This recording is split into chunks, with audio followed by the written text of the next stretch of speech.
criteria, I said right at the onset, I said you need to have economic distress. So,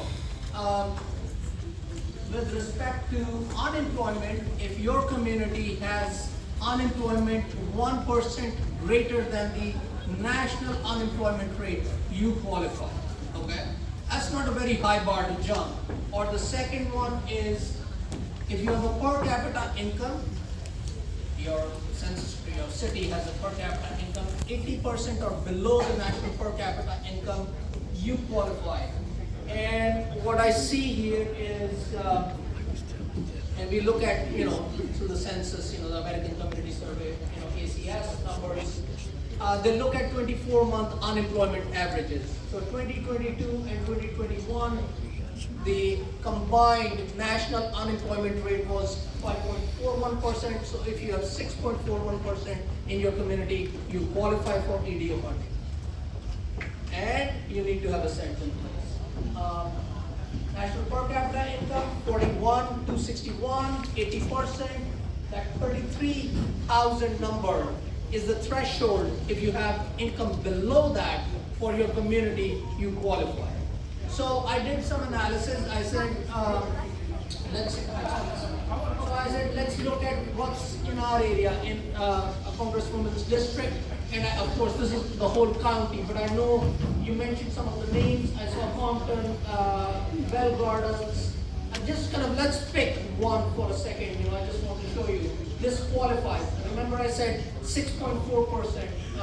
Compton has 8.1%. So it qualifies. And it has per capita income, which is 22,000. So well below the 33,000 mark.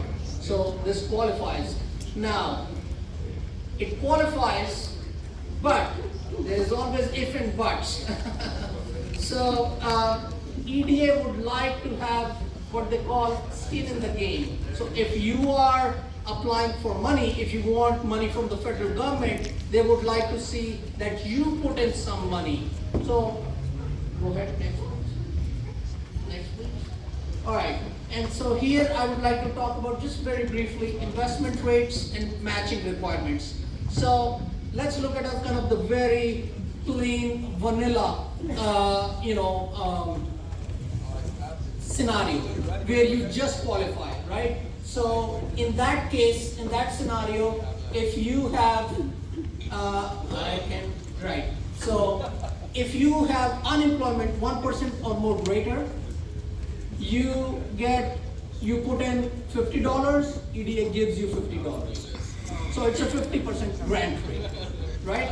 But if your economic distress is very high, so let's say your investment or your unemployment rate is 2.25 times the national unemployment rate, okay? Then you qualify for a grant rate of 80%, which means you only have to put in $20. You get $80 from EDA, $20 you have to put in. The more economically distressed your community is, the lesser is the match requirement for you. So that's, in a nutshell, this whole thing. EDA is funding on a rolling basis. Multiple programs are open. This is, as I said, flexible dollars, locally driven, bottom-up planning. Will is looking for good projects. I'll stop right here and open it up for questions.